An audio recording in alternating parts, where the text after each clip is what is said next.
예, 우리 사람이 어떤 어려운 일을 만나거나 당하면 일단 그 어려움 때문에 어려운 인생을 살고요. 그 문제 속에 들어가서 문제 밖에 어떤 새로운 세계나 새로운 답을 찾지를 못하는 것 같아요. 우리가 살다 보면 어려운 일을 많이 만날 수도 있고 또 살다 보면 어려운 일을 당할 수 있죠. 근데 문제는 그 어려운 일을 당할 때에 그 어려움을 통해서 하나님께서는 창조적인 일을 계획하시고 준비하신다는 사실을 우리가 놓치는 경우가 많은 것 같아요. 그래서 오늘 말씀을 여러분 들으면서 특별히 종교개혁주일인데 하나님이 어떤 어려운 일을 통해서 무엇을 어떻게 하셨는지 여기 좀 초점을 두고 말씀을 들었으면 좋겠습니다. 그래서 오늘 제가 설교 제목을 이렇게 잡았습니다. 진리는 암흑 속에서도 살아남는다. 좀 도전적인 제목을 좀 잡았습니다. 무슨 말씀을 하나님께서 저를 통해 전하고 싶어 하셨는지는 여러분 집중해 좀 들으시면 아마 들리리라 생각합니다. 제가 이렇게 좀 제목을 잡았던 이유는 이 수천 년 동안 묻혀 있었던 진리를 풀어내야 한다는 시급함과 또 우리가 진리를 담아서 세상 사람들에게도 누군가에게 전해 주어야 된다고 하는 무거운 소명감을 생각하고 이 제목을 좀 잡았습니다. 지금도 이스라엘 성지에서는 저와 여러분을 부릅니다. 와서 너희들이 이 속에 묻혀있고 갇혀있는 진리들을 캐내어서 너희들이 세상 속에 좀 전해라. 이런 얘기를 하고 있습니다. 들리지는 않지만 지금도 수많은 진리들이 우리에게 손짓을 합니다.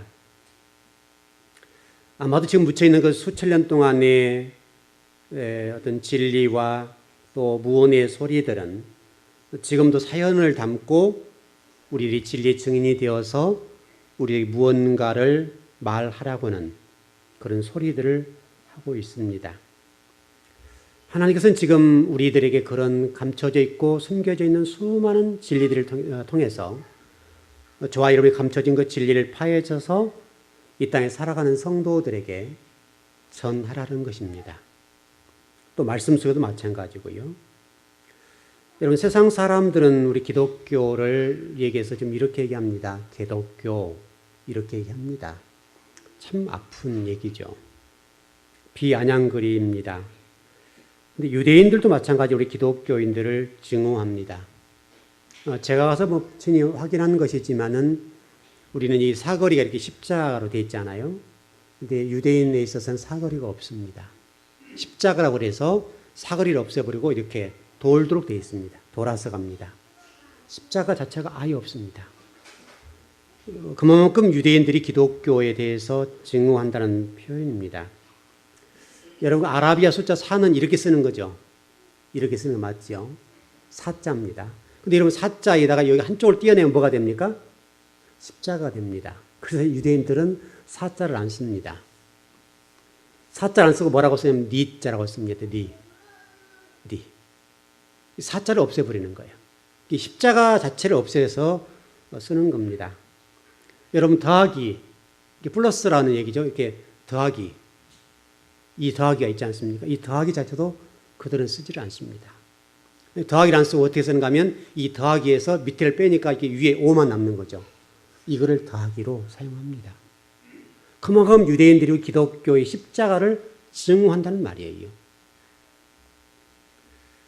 그럼에도 불구하고 우리가 감사할 것은 지난 2000년 동안 우리 기독교 유물을 잘 보관해 준 민족이 유대인이기 때문에 우리는 그들에게 감사하게 생각해야 됩니다. 아이러니입니다. 기독교를 이렇게 증오하고 십자가를 이렇게 증오하는 그 유대인들이 지금도 그 기독교의 유산과 유물들을 그대로 보존하고 있다는 사실은 참으로 하나님의 신비입니다. 그들 입장에서 이렇게 할 수가 없습니다. 그러나 그들은 지금까지 그와 같이 기독교 유물들을 보관하고 있습니다. 바로 그 부분이 우리는 감사하게 생각해야 됩니다. 여러분 서양 신학을 이렇게 표현합니다. 글씨 신학, 글자 신학, 이렇게 얘기하는데, 유대인의 신학이라고 한다면 우리 입장에 보게 되면 원재료를 우리가 느끼고 보고 손으로 만지고 피부로 이렇게 할 수 있는 그런 신학입니다. 그러니까 우리 신학이라고 하는 것이 글씨 신학에서 원재료가 담겨 있는 그곳에 가서 우리의 숨결을 느끼고 만지고 느껴야 된다는 것이죠. 왜냐하면 거기에서 우리가 그런 듣지 못했던 진리의 말씀들을 수없이 전해주고 있다는 거예요.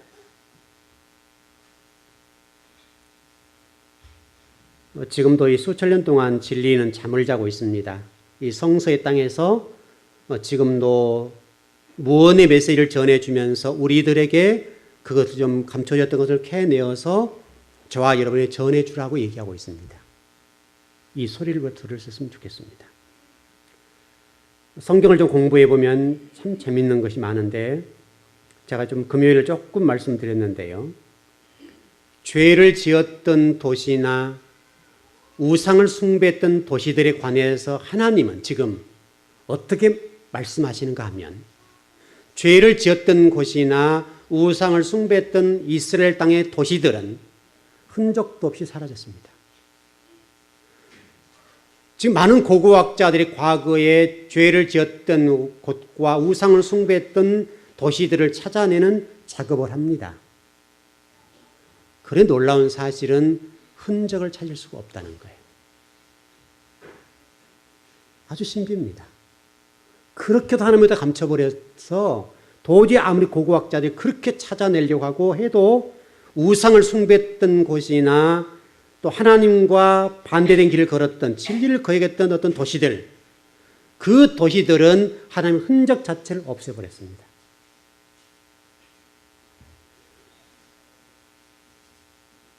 바로 이것이 이 시대에 우리들에게 주는 메시지입니다. 아주 중요한 얘기입니다.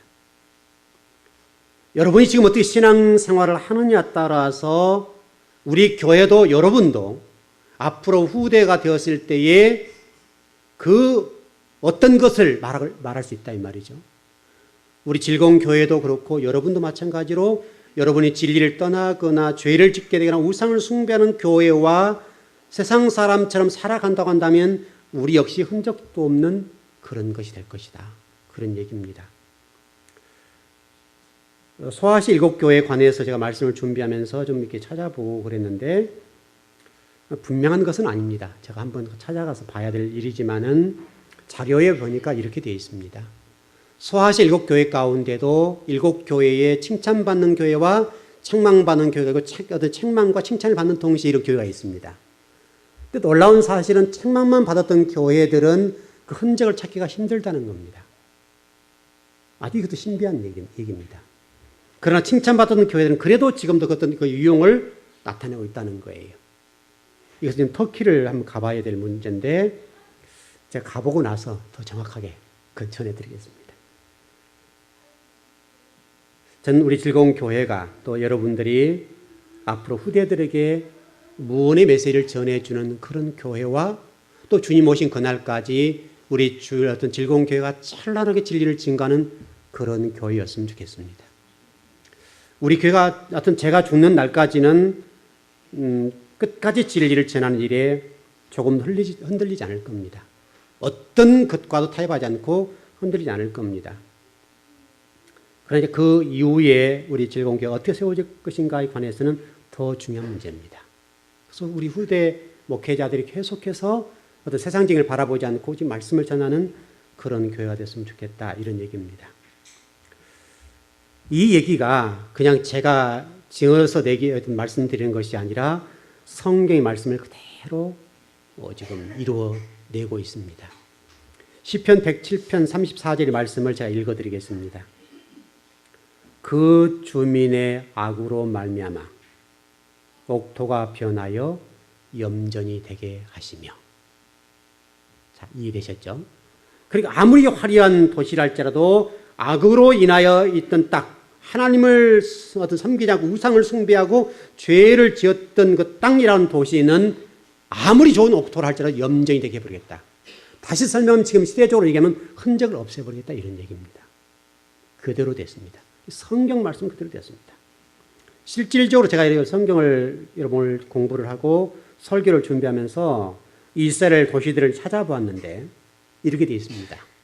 과거에 찬란했던 유대 땅의 도시들이 지금 흔적 없이 사라진 도시가 있습니다. 기브온, 실로, 기브아, 아이, 아랏, 드로아, 소돔, 또 고모라, 이런 땅들이요. 이런 땅들은 우상을 숭배했던 도시들입니다. 그리고 죄를 지었던 대표적인 도시입니다. 놀라운 사실은 지금 이 도시들이 이스라엘 땅에 없다는 겁니다. 흔적도 찾을 수 없을 정도로 없습니다. 반대로 종교적인 상징이었던 예루살렘, 브엘세바, 기럇 예아림. 여러분 기럇 예아림 아시죠? 모세가 마지막 설교했던 장소, 그거. 그다음 베세메스. 이런 땅들, 이런 도시들은 지금도 찬란하게 빛을 발합니다.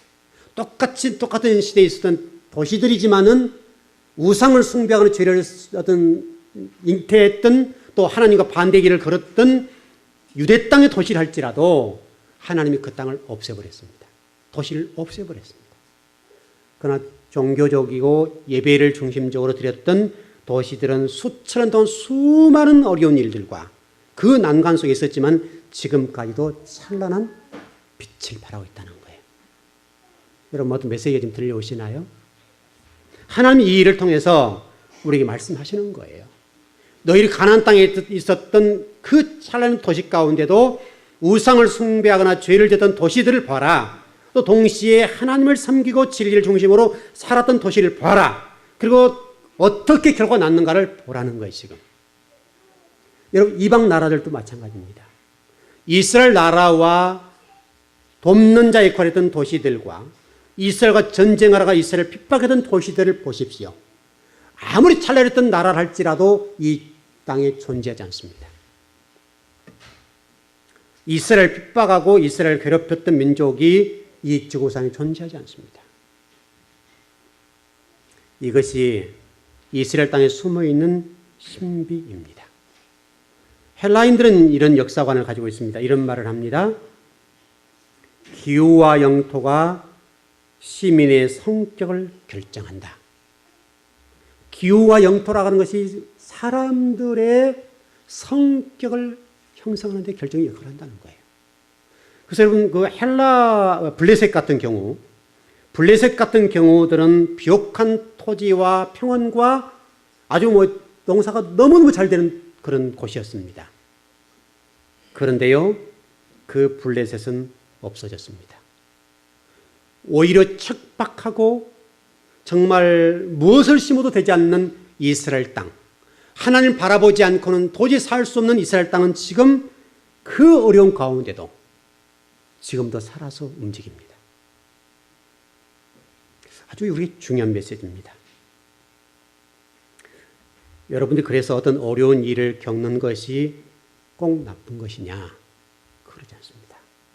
여러분이 평안하면 굉장히 좋을 것 같지요? 죽습니다.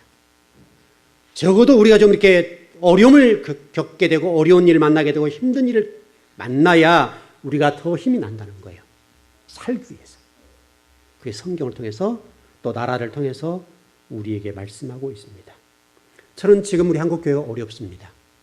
그래서 모든 목회자가 이제 한국교회가 어렵다 인정합니다. 저는 그래서 우리나라가 희망이 있다고 생각합니다. 한국교회가 정말 희망이 있구나 이제. 죽겠구나라고 얘기한 걸 들으니까 희망이 생긴다는 거예요. 왜냐하면 죽겠다고 하는 그 말 자체가 새로움을 출발하는 도구가 되고 시작이 되니까요. 그래서 위기가 어떤 우리에게 새로운 희망을 던져주고 있다. 저는 그렇게 지금 보고 있습니다. 그래서 이제야말로 우리 한국교회가 새롭게 될 수 있겠구나. 그동안은 너무나 세상을 추구하고 외형을 추구했던 그 모습을 보면서 한국교회 희망이 있을까? 이런 고민을 많이 했는데 이제 모든 목회자와 교회들이 얘기합니다. 어렵다. 이제는 한국교회가 어렵게 됐다. 위기다. 라고 얘기를 하고 있기 때문에 저는 희망이 있다라고 생각합니다. 그 위기의식이라고 하는 것 때문에. 왜 그런 말씀을 전할까요?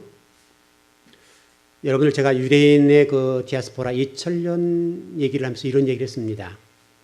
유대인들이 디아스포라 2000년을 살아가는 동안에 개와 돼지처럼 살았다. 이렇게 되면 여러분 너무나 불행하죠. 그러나 여러분 여기서 절대로 놓치지 말 것은 유대인들이 디아스포라 2000년 동안 개와 돼지처럼 모든 세계에 흩어져서 짓밟혔습니다. 놀라운 사실은 하나님 이 짓밟힌 과정 속에서 놀라운 희망을 얘기했다는 거예요. 뭐였을까요? 새로운 미래를 준비하고 새로운 일들을 계획하셨다는 거예요.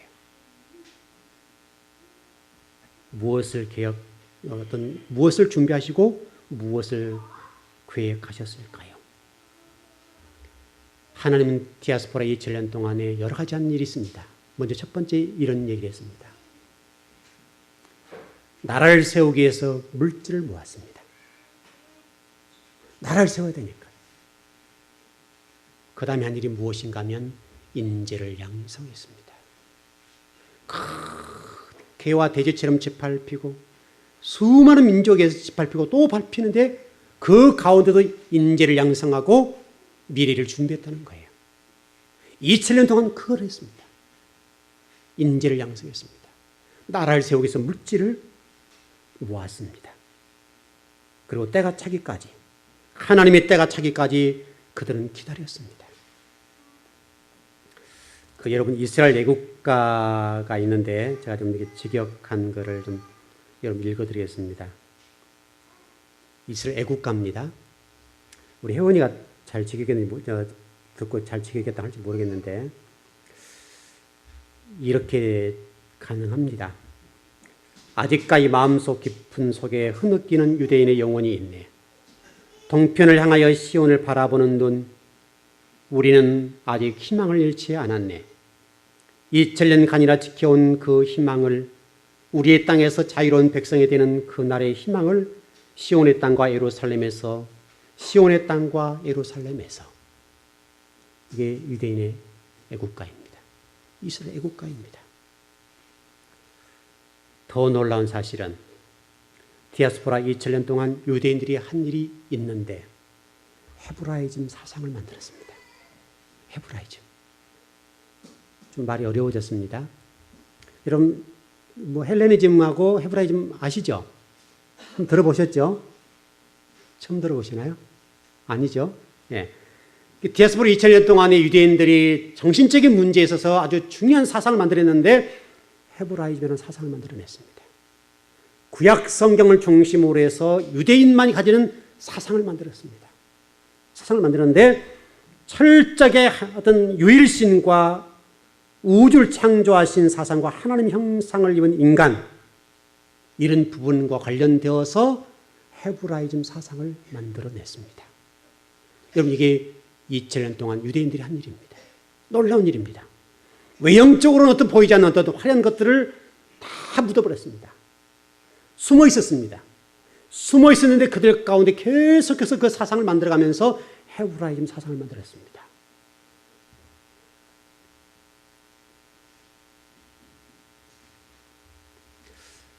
우리가 잊지 말아야 될 것은 이 헤브라이즘 사상에서 절대로 놓치면 안 됩니다. 여러분 헬레니즘이라고 하는 것은 번영과 물질, 안전, 자유용토 이런 철학사조입니다. 그러나 여러분 헤브라이즘은 유랑과 가난, 압제 속에서 나온 사상이라는 거예요.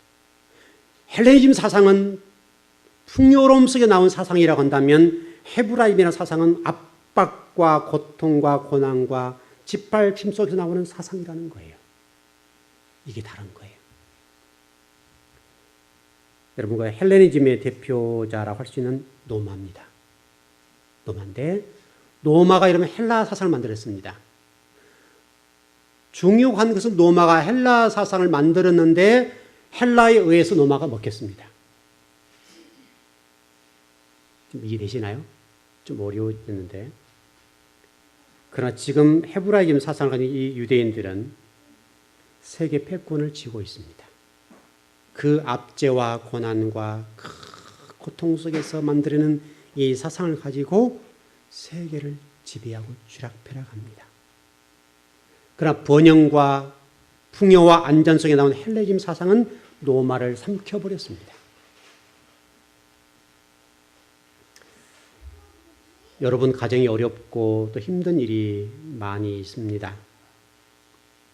그러나 여러분 그 어려움 속에서 새로움을 창조해 내십시오.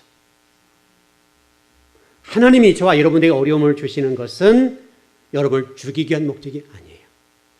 디아스포라 2000년 동안 하나님께서 하신 이 인재 양성과 물질을 축적하고 헤브라임 사상을 만들었다는 사실을 절대로 잊으면 안 됩니다. 어려움이라고 하는 것은 어려움으로 끝나는 것이 아니라 그 어려움 속에 새로운 뭔가를 만들어내긴 하나님의 작정과 계획이 있다는 사실을 잊지 마시고 하나님 이 일을 통해 무엇을 말씀하실까? 그러라는 겁니다. 여러분 어려움을 있을 때 신세 타령하고 내 인생은 왜 그래? 라고 희망의 끈을 놓아버리고 절망의 나락으로 떨어진다고 한다면 그것은 어려움입니다. 그러나 신세 타령할 것이 아니라 그 시간이 있으면 미래에 도전하고 준비하는 그런 시간이 되어야 된다 이 말이에요.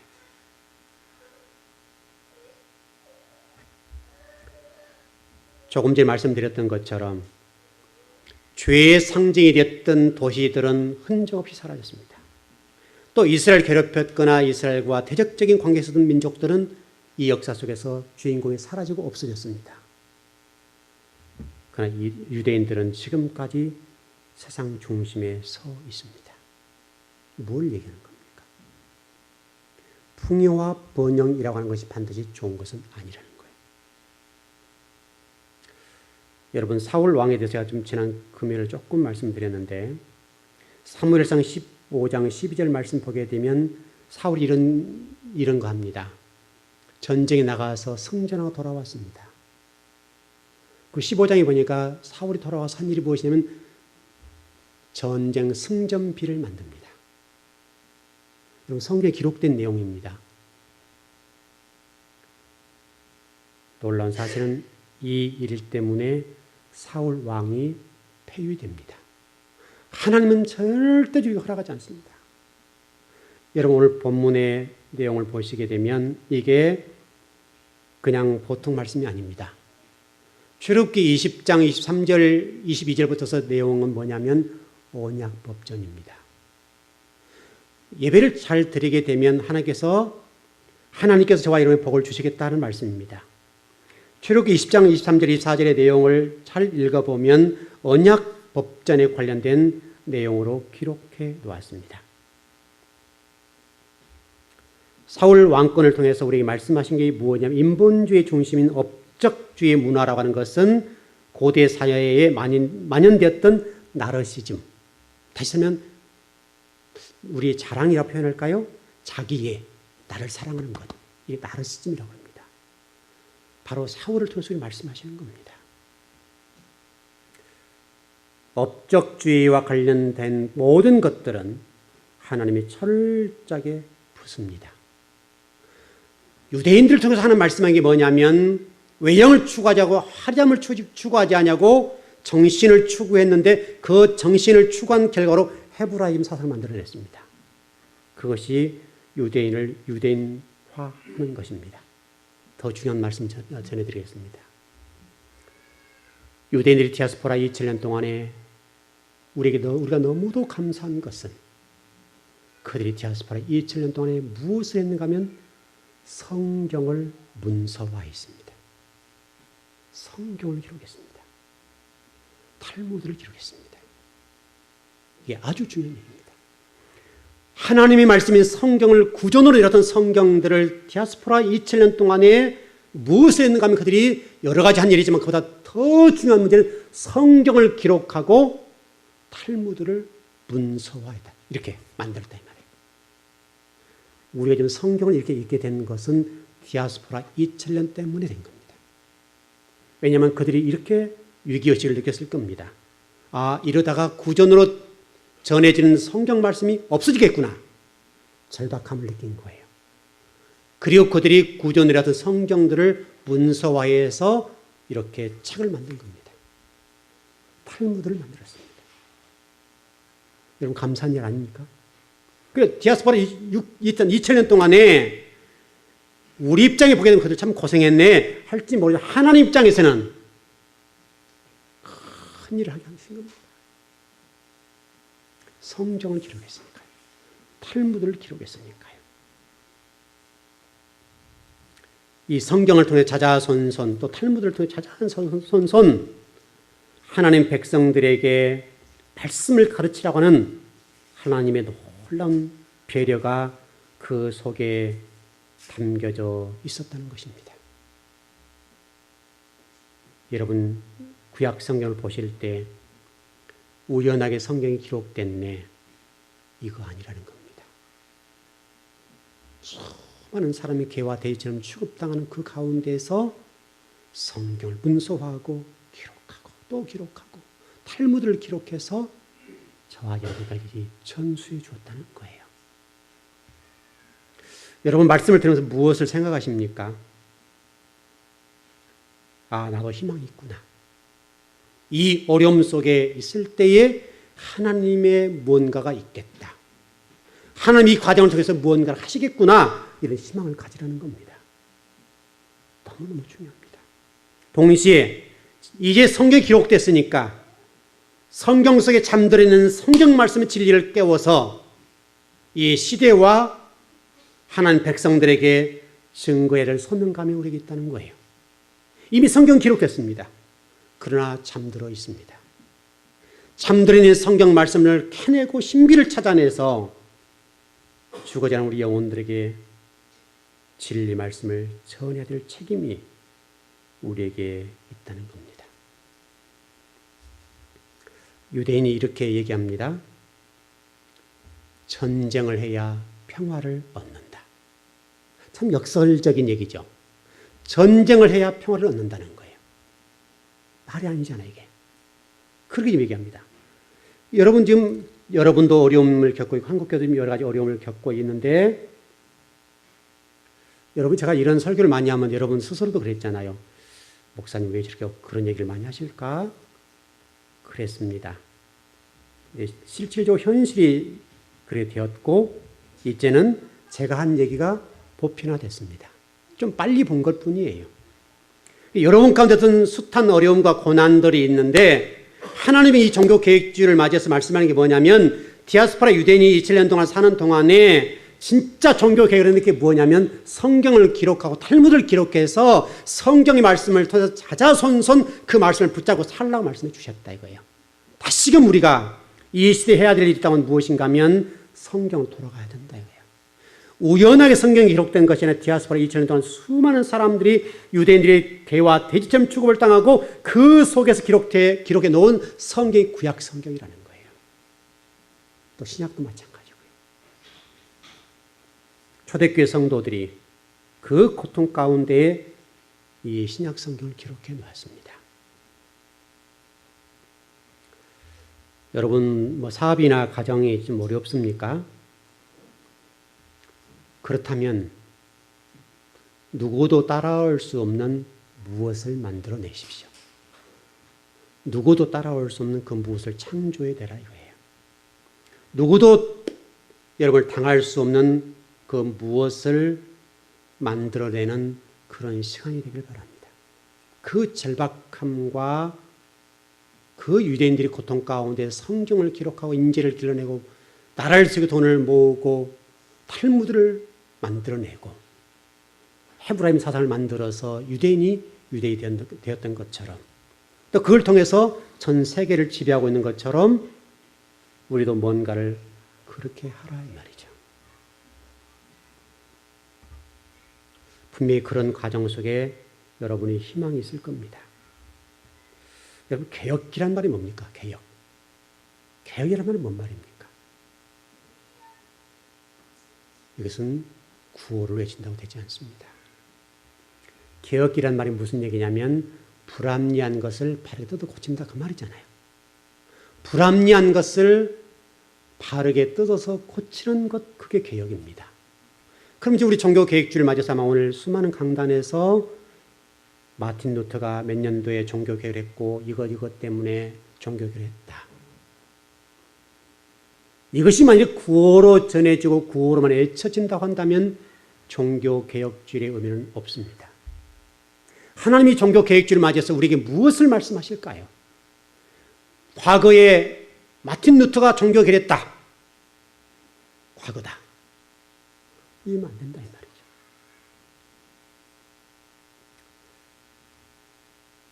저는 한국 교회가 앞으로 하나님의 교회다운 교회가 되기 위해서는 상생했으면 좋겠습니다. 제가 조금 전에 예배를 나오기 전에 어느 기독교 신문을 보고 내려왔습니다. 어느 목사님인가 뭐 교수님인지는 모르겠는데 그분이 이런 얘기를 해놨습니다. 이제 큰 교회가 작은 교회를 위해서 쉽게 설명하면 성도를 흩어줘야 된다. 그래 한국교회가 산다. 그런 얘기를 해놨습니다. 그래서 이분도 저와 생각이 같구나 이런 생각을 했습니다. 그래 한국교회가 산다는 거예요. 여러분 여기 주변 교회 가운데도 같은 교회 하나님 나라를 위해서 하나님 나라를 세워가는데 경쟁합니다. 서로 잡아먹는 거죠. 이게 교회가 아니라 이거예요. 서로 살려내는 것, 그게 교회입니다. 이런 일들과 개혁하지 않고 한국 교회가 새로워지겠다? 안 됩니다. 우리 어른들 입장에서 이렇게 얘기해 볼까요? 제가 지난 금요일에 이런 말씀을 좀 전했습니다. 우리의 자녀들이 일주일에 한 번 와서 신앙 교육이 된다 생각하는 것 자체가 어불성설이다. 주일학교 1시간, 중고등부 1시간 A를 맡겨서 이 아이가 신앙 교육이 된다라고 하는 생각 자체가 잘못된 거라는 거죠. 실제로 우리 어른 예배에 어린 아이들이 와서 같이 예배를 드려야 됩니다. 그래야 가는 거죠. 하나님이 지금 우리에게 말씀하신 건 큰 것이 아닐 겁니다. 어떻게 보면 작은 것부터서 새롭게 출발하는 그것이 필요한 것 아니냐. 여러분 특별히 보십시오. 출애굽기 20장의 말씀 보게 되면 너희들이 예배를 잘 드려 그러면 내가 너에게 복을 줄게. 이렇게 됐단 말이죠. 예배의 문제 같아요. 한국 교회가 지금 바르게 해야 될 일이 무엇이냐면 예배를 잘 드리고 이 어려움 가운데 어떻게 이 교회를 세워갈 것이냐. 이미 어려움이 왔으니까 이 어려움 가운데 한국 교회가 어떻게 개혁할 것이냐, 어떤 자세로 교회를 섬길 것이냐, 이 문제가 해결되지 않는 한은 한국 교회가 어렵습니다. 더 많은 어려움이 있을 겁니다.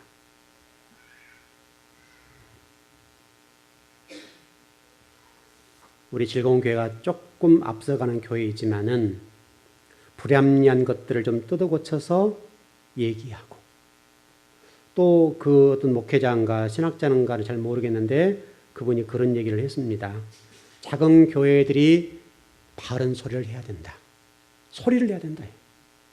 소리를 내야 한국교회 개혁된다. 이런 얘기를 해놨습니다. 그동안 아마 우리 작은 교회를 섬기시는 우리 주의 종들이 움츠려 있는 부분이 많습니다.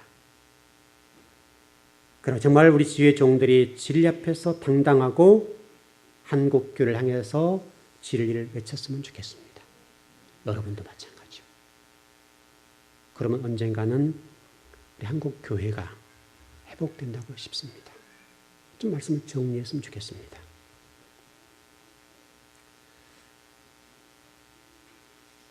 여러분 오늘 종교개혁주를 맞이해서 우리 교회가 무엇을 어떻게 해야 되고 여러분은 무엇을 어떻게 해야 되는지에 관해서 한번 고민했으면 좋겠습니다. 디아스포라 2000년 동안에 유대인들을 통해서 하나님께서는 개와 돼지처럼 취급을 당하고 고통스러운 가운데 있었지만은 하나님은 그 고통이 아니었다는 거예요.